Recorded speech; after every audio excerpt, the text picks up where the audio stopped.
Vamos a platicar de los ataques de pánico, que es cómo identificarlos, que sí es un ataque de pánico, que no lo es, y bueno, cómo hacerles frente y pues no sé si incluso pues prevenir que haya una situación como esta. Lo platicamos y además qué gusto que nos acompañe nuestra colaboradora, nuestra amiga Vanessa Naúl Serio, la doctora en investigación psicoanalítica, psicoanalista de adolescentes y adultos y coordinadora de la Comisión de Desarrollo Científico y Editorial del Instituto de Investigación en Psicología Clínica y Social y por supuesto colaboradora de este espacio. ¿Cómo estás, buenas Vanessa? Noches, me da mucho gusto estar con ustedes. Bienvenida. Gracias. ¿Qué es un ataque de pánico? Bueno, un ataque de pánico son episodios de mucha angustia, de un miedo intenso, llegan de manera súbita, en donde el sujeto presenta diversos síntomas. Puede empezar con palpitaciones, la sensación de asfixia, de no poder respirar, mareos, baja de presión arterial, puede presentar sudoración, falta de aliento, baja la temperatura en las extremidades. Uh-huh. Es como ayer me decía una paciente que su esposo los presenta y decía, es como si se le estuviera bajando la presión. Uh-huh. Siente que se puede desmayar, hay la sensación de que algo muy grave les puede pasar, a veces hay parálisis, dolor de pecho, trastornos, aumenta también la secreción de adrenalina, o sea, como si se estuvieran preparando para huir de una situación de peligro, puede subir el nivel de azúcar en sangre y en casos muy extremos puede llegar. El temor es a morirse, pero puede llegar a presentarse un infarto ante toda esta alteración física. Pero estamos hablando ya de casos muy extremos. Sí, bueno, con tanta generación de químicos en el cuerpo sí puede derivar en eso, ¿no? Exacto. ¿Cuántos de estos síntomas se requieren para que consideremos que hay un ataque de pánico? Yo creo que por lo menos 5 de estos, o sea, por ejemplo, náuseas, sensación de asfixia, la idea de que te vas a desmayar, palpitaciones,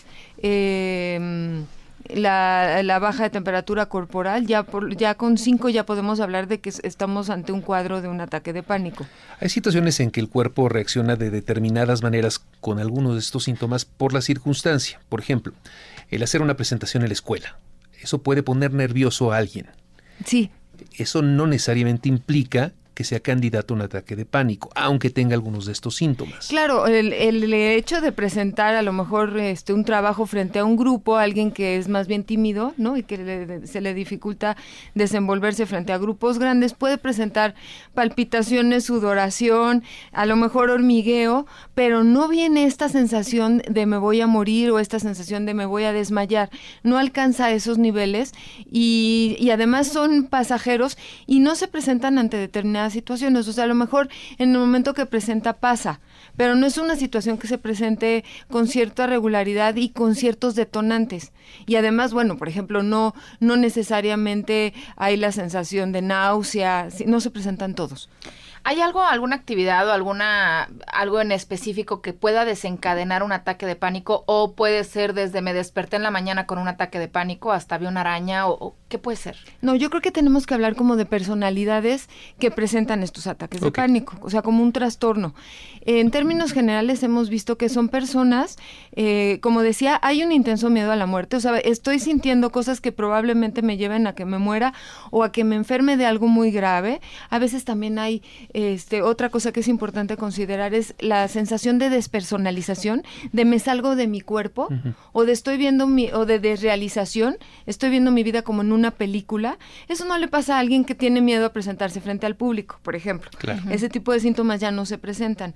Y vemos que son personas que en su infancia, en las investigaciones, y esto es un dato muy interesante, han mostrado que fueron niños que presenciaban peleas muy intensas entre los padres, discusiones verbales muy violentas o incluso escenas de agresión física, en donde el niño veía esa violencia y le daba mucho miedo que se fueran a hacer algo entre los padres o bien que le fueran a hacer algo a él, o que él quedara en una situación de abandono y vulnerabilidad y se quedara solo.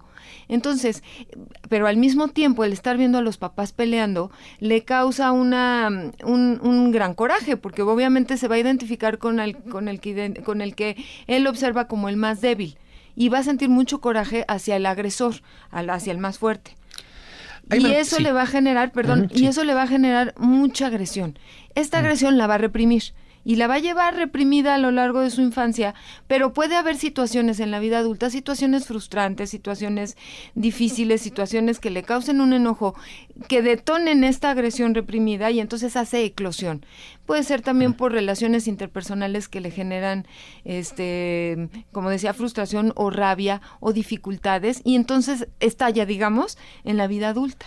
Entonces no cualquier persona es candidata a tener este tipo de ataques de pánico. No, claro que no nos da cualquiera un ataque de pánico. Tienes que tener estos elementos de haber sido testigo de violencia física o verbal en la infancia, pero también ser alguien con esta parte muy agresiva que reprimes, y entonces es el miedo a que te agredan y te pase algo, pero también es el miedo a que en un descontrol de tu propia agresión le vayas a hacer algo al otro. A lo mejor hasta te dan ganas de matarlo. Hablas de personalidades y aquí entra mi pregunta de ¿qué pasa con géneros? ¿Es más en hombres, en mujeres o es igual? Es una buena pregunta. ¿Sucede más en mujeres? Las mujeres somos más propensas a los ataques de pánico. O sea, quienes sufren ataques de pánico a veces son más mujeres que hombres, pero encontramos que en los hombres son más aparatosos o más escandalosos los síntomas. Ok. ¿Sí? ¿Tiene relación? Pueden incluso llegar a urgencias, o sea, con un cuadro de ataque de pánico, ¿no? Un ataque al corazón, pues ya implica algo necesariamente médico, ¿no? Aunque no necesariamente vayan a tener el infarto, no. Ellos... La sintomatología parecería que si fuera eso, ¿no? Exacto, y que los puede llevar entonces a creer que necesitan atención de urgencia. ¿Están estos ataques de pánico relacionados con algunas fobias, como por ejemplo hablar en público, a los espacios abiertos, en fin, eso que implique, yo creo, sobre todo la parte social? ¿Pueden tener que ver? Sí, o sea, yo recuerdo un caso de una paciente que además, ahorita el dato me viene a la mente, que de 10 casos que recibimos en psicoterapia psicoanalítica, por lo menos uno presenta ataques de pánico, o sea, es relativamente frecuente en la actualidad. Recuerdo el caso de esta paciente que llegó con ataques de pánico, presentaba la mayoría de los síntomas que les mencioné anteriormente y que además presentaba varias fobias. Por ejemplo, ella le daba mucha angustia viajar en metro por la sensación de se vaya a parar el metro, me quedo encerrada ahí. Entonces sí presentan diversas fobias. Puede ser una o de diferentes tipos. Puede ser lo mismo a una araña que a volar o a estar encerrado en el metro. Exacto. A caminar por una plaza. Claro, en fin. A estar frente a mucha gente. Entonces son personas que luego necesitan estar acompañados por lo que llamamos su compañero fóbico. Estando con esta persona que representa en lo más profundo de mi inconsciente, representa a mi mamá, que me tranquiliza, que me hace sentir seguro. O sea, mi safety blanket. Sí, mi security blanket, exactamente, es como que de quien me agarro para sentirme seguro, y entonces si voy a ir a una fiesta voy, pero acompañado. Si solo no me atrevería a ir. Lo que tú dices, o sea, sí se puede, digamos que toda esta agresión que sienten, una forma de manejarla, la proyectan en alguien o en algo o en grupos, y entonces es más fácil huir de esos grupos que estar lidiando con mi propia agresión. Entonces la pongo como si el medio fuera el agresivo conmigo. Sí se entiende la idea, ¿no? ¿Puede alguna manifestación de una persona que no tenga estos antecedentes en la infancia presentar algo que se parezca a un ataque de pánico? ¿O no hay forma? Alguien que de repente empiece con esta taquicardia y presente 5 de los síntomas que nos has mencionado, pero que no sea propiamente un ataque de pánico. Lo que pasa es que a veces sí son ataques de pánico, pero en pequeño. Okay. O sea, por ejemplo, la persona que me decía ayer, es que mi esposo recibió ese mensaje de parte de un familiar, donde le decía algo que a él le molestaba mucho, pero a él no reconocía la molestia que estaba sintiendo frente a ese mensaje, y empezó a sentir asfixia, empezó a sentir mareo, que se desmayaba y se quedó sentado sin poder hacer nada. Es un ataque de pánico, pero digamos que no es tan aparatoso, no ha alcanzado ese nivel de intensidad. Entonces, a lo mejor pensamos en ataque de pánico y inmediatamente viene en nuestra mente la imagen de alguien así como desquiciado, loco. Exacto, sí. Exacto. Y lo que tenemos que ver, no necesariamente.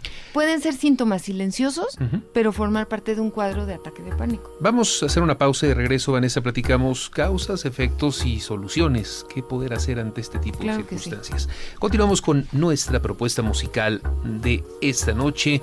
Escuchamos Teishi con Creep. Comuníquese con nosotros a la multilínea 5166-3405. Síganos a través de Twitter en @FTiempoExtra y en Facebook nos encuentran como Tiempo Extra. Continuamos.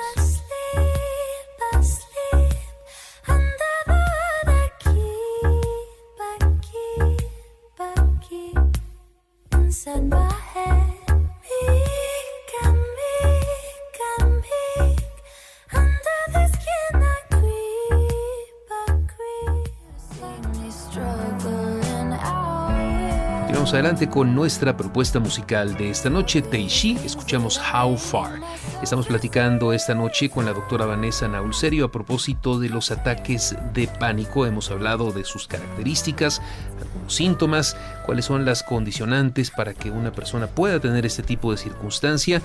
Y hay siempre, Vanessa, un detonante. Siempre tiene que haber algo que desate ese ataque de pánico, o puede sencillamente de la nada el sujeto pues detonarlo en su propia mente. Puede ser un detonante, un estímulo externo, pero también puede ser un estímulo de tipo interno. Es decir, y pueden ser detonantes que para otras personas pasen desapercibidos, pero que para el propio sujeto sean muy importantes, ¿no? Claro. Por lo general son personas de lo que llamamos ambivalentes hacia las gentes queridas, hacia quienes los rodean, que sienten mucho cariño, pero también hay un odio y hay un resentimiento que no saben manejar hacia esas personas. Y entonces puede haber situaciones que les causen una frustración, aunque la intención de la otra persona no fuera frustrarlos, o les causen ese enojo, y ese ya se vuelve un detonante.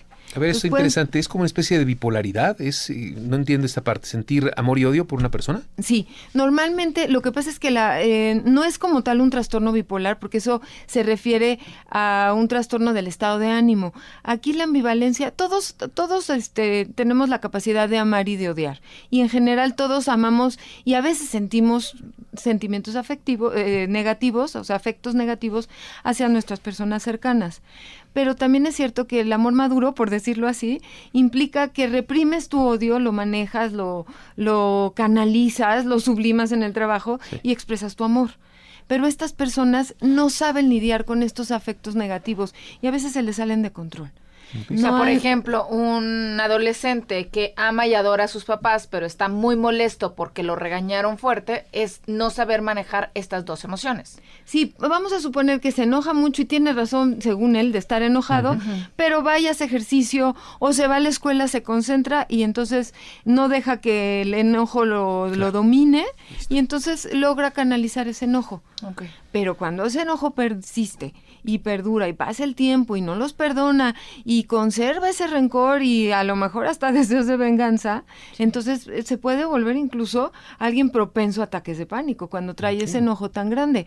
A lo mejor hasta fantasías de que les pase algo a sus papás. A lo mejor no piensa los voy a matar, pero sí piensa ahora que se vayan en carretera no les vaya a pasar algo, no vayan a sufrir un accidente. Ese tipo de fantasías agresivas. ¿Es como una especie de efecto de Hoy Express, un ataque de pánico? Digamos que sí. Hay una acumulación de emociones, de sentimientos, y repentinamente viene esta explosión. Exacto. Sí, podríamos decir. Lo que pasa es que no es una válvula de seguridad adecuada, porque no hay un canal adecuado donde esa energía se vaya a transformar, ¿no? O sea, digamos que de alguna manera en ese momento el individuo siente que va a estallar, ¿no? Y que no va a haber un cauce adecuado para toda esa energía. Pero sí es un efecto de olla express a punto de estallar. ¿Qué? El sujeto siente que estalla. Sí, siente que estalla y que se le va el mundo, ¿no? Se le va la vida. Y que se enloquece, fíjate, ese es otro síntoma. Un síntoma psicológico es me voy a volver loco. Claro. Okay. Ante todo ese descontrol, o sea, finalmente la locura es el perder el control de tus propios afectos, el perder el control de lo que haces o de lo que piensas o de lo que dices. Y otra cosa que pasa mucho en los ataques de pánico es que se concentran tanto en sus sensaciones físicas, en las palpitaciones, en la sudoración, que se desconectan del mundo. Entonces dejan de ver lo que está pasando a su alrededor, se vuelven poco inteligentes, pero no porque lo sean, sino porque todas las funciones cognitivas se invaden de angustia. Claro. Entonces, atención, no tienen buena atención, memoria ni se diga, no se acuerdan de las cosas, inteligencia, pareciera que no pueden pensar con esa inteligencia ni intelectual ni emocional. Todas esas funciones se ven abrumadas o invadidas, si fuera un tsunami, se ven inundadas por toda esa angustia.